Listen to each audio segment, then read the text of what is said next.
Hello everyone, I'm Kimberly, and I'd like to share a story about my overly involved mother-in-law, Patricia. My tale begins with Kevin and me, college sweethearts who were deeply in love and spent 4 blissful years together before getting married and starting our lives. However, our happiness was overshadowed by a few thorns, primarily Patricia and Kevin's ex-girlfriend, Amy. Kevin and Amy had a 2-year history that ended abruptly when Amy was unfaithful with one of Kevin's friends. Heartbroken, Kevin ended the relationship immediately. Despite the breakup, Amy's feelings for Kevin lingered, leading her to make repeated attempts to disrupt our peace. Patricia's involvement in this drama was particularly challenging for me. Not only did she have a soft spot for Amy, but she also supported Amy's attempts to rekindle things with Kevin, undermining our relationship in the process. Although I tried to maintain a polite demeanor with Patricia, a genuine connection remained elusive. This rift widened after an accident left me partially disabled and forced me to leave my job. Kevin, ever supportive, suggested I focus on our home life, which only fueled Patricia's criticisms. She saw me as a burden, questioning my ability to care for Kevin and accusing me of exploiting his kindness.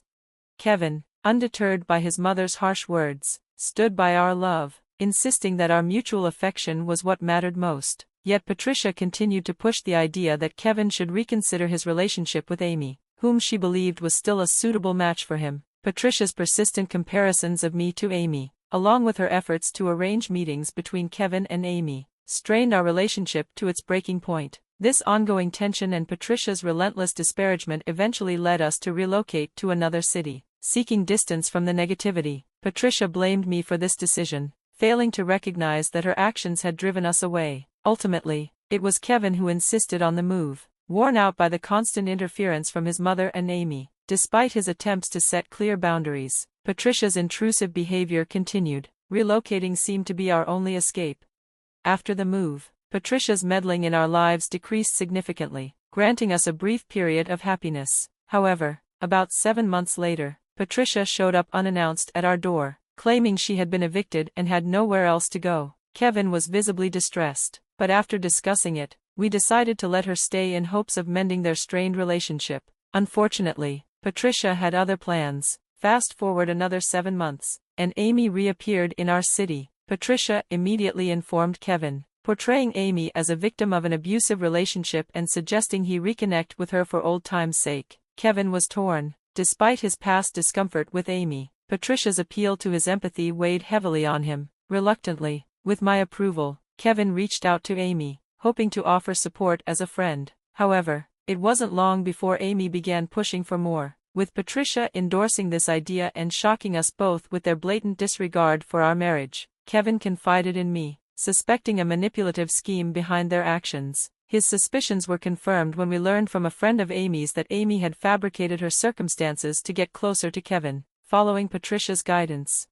The revelation was infuriating, uncovering a level of deceit we hadn't anticipated. Kevin struggled to come to terms with his mother's involvement in such a scheme. Determined to confront the issue, we decided to address Patricia directly. While Amy's deceit was irrelevant to us now, Patricia's betrayal felt deeply personal. She had taken advantage of our hospitality while orchestrating a plan to undermine our relationship. The audacity of their scheme was astonishing, and we knew we had to take a stand against such manipulation.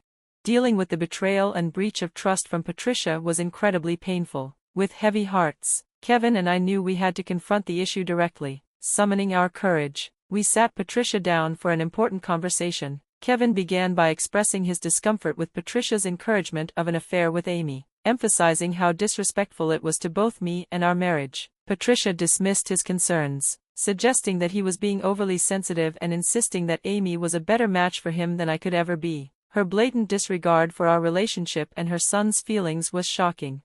I spoke up, questioning Patricia's inability to respect our marriage, but she retorted harshly, calling me an annoyance. Kevin defended me, making it clear that Patricia's behavior and comments were unacceptable. When confronted with the lie about Amy's supposed abusive ex-boyfriend, Patricia momentarily lost her composure, exposing her deceit. However, she quickly reverted to a defensive stance, justifying her actions with a misguided belief that Kevin belonged with Amy. Her admission of preferring Amy over me, her lack of remorse, and her cruel remarks were deeply hurtful. Patricia openly wished for Kevin to leave me for Amy, revealing her disregard for our happiness and the sanctity of our marriage. The conversation reached a breaking point when Patricia hinted that Kevin was seeing things her way and suggested that a divorce was imminent, with Amy taking my place. This unfounded and hurtful claim was more than I could tolerate. Patricia's relentless pursuit of this fantasy, despite the emotional harm it caused, showed a profound lack of empathy for the real toll her actions had taken on us. Patricia's indifference had already left me seething, but her latest comments were the final straw. Kevin was visibly shaken, clearly stunned by his mother's audacity. In response to Patricia's provocations, I found myself driven by a mix of anger and determination. I faced her directly, challenging her preference for Amy over me and her belief that Amy would make a better daughter-in-law. Patricia's unwavering assertion that Amy was superior only fueled my resolve. With a calm but firm tone, I told Patricia that her time in our house was over. She could either choose to live with Amy, whom she so admired, or find another place to stay, but she could no longer remain with us. I gave her a deadline of a few weeks to make arrangements to move out. Patricia was taken aback by my assertiveness. Likely not expecting such a decisive response, she attempted to regain her composure, insisting she wouldn't leave, claiming the house as her own, and even suggesting that I should be the one to leave. Anticipating a divorce between Kevin and me, I countered her claims with equal firmness, reaffirming that she would be the one to leave.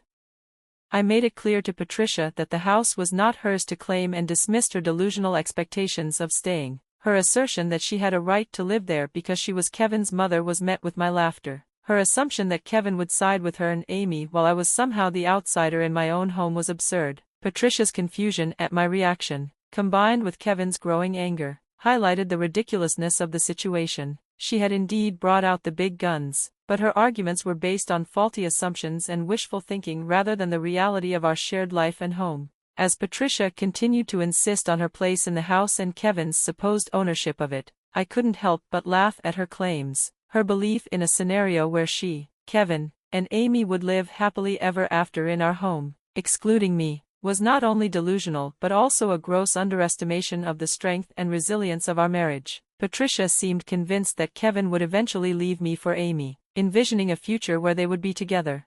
Mom, where are you getting these ideas? Do you honestly think I'd betray the woman I love? Kevin's frustration was evident as he confronted his mother's baseless beliefs. Patricia attempted to justify her actions by claiming she had given Amy Kevin's number because Amy was supposedly distraught over losing him. She argued that Kevin shouldn't settle for me when he could be with Amy, whom she believed he truly loved. Kevin stood firm, reiterating his commitment to me.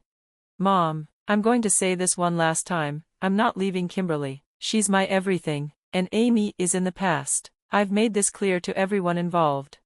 Patricia seemed stunned by Kevin's unwavering loyalty and defense of our marriage, clearly not expecting such a strong rebuke from her son. In response to Patricia's obstinate fantasies, I firmly told her that her manipulation and interference were unwelcome. I informed her that it was time for her to find a new place to live. Patricia was in disbelief, insisting that Kevin was just upset and would eventually come around to her way of thinking. Patricia's refusal to accept that Kevin and I were united against her scheme was staggering. She even claimed that the house belonged to Kevin and that he could decide who stayed and who left. That's when I revealed a crucial piece of information that left her speechless. The house was actually mine, purchased with my inheritance. This revelation shattered her assumptions about my role and capabilities within our family. Despite my previous attempts to maintain a cordial relationship with Patricia, it became clear that her presence in our home was toxic. Her relentless attempts to sabotage my marriage under the guise of caring for Kevin were egregious. The fact that she had been living comfortably off us while plotting to break us apart only added insult to injury. Even faced with the truth about the house and Kevin's unwavering commitment to our marriage, Patricia's delusions remained intact. Her refusal to accept reality was a stark reminder of her willingness to go to great lengths to fulfill her own desires, regardless of the harm it caused. When Patricia accused me of lying about the house's ownership, Kevin stepped in to confirm the truth. The house was indeed mine, bought with my inheritance, Kevin stated firmly. Patricia's assumption that marital ties made it equally Kevin's house, and thus that he would shield her from any consequences, quickly crumbled under the weight of reality. Kevin's stance was clear: even if this was my house, Mom, your actions have gone too far. You've tried to sabotage my marriage. Why would I let that slide? Patricia's realization that her son was serious about enforcing my decision to have her move out sent her into a state of panic. In a last-ditch effort to garner sympathy, Patricia began to cry, attempting to portray herself as a misguided victim who only wanted the best for Kevin. However, both Kevin and I saw her tears for what they were: manipulative tactics.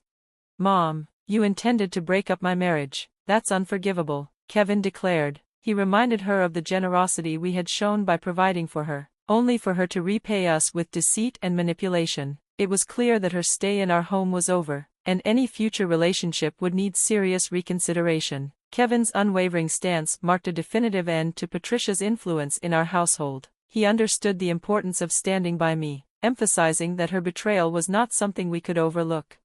Patricia was to leave our home and give us the space we needed to heal and decide if any form of relationship could be salvaged in the future. This was a pivotal moment for us, where Kevin proved his dedication to our marriage and to setting boundaries with his mother. Patricia's eviction wasn't just about reclaiming our space. It was a necessary step in protecting the sanctity of our relationship and ensuring our home remained a place of love and trust. Patricia's situation had spiraled beyond her control. What she envisioned as a future with Kevin and Amy together had crumbled, leaving her facing eviction and a severed relationship with her son.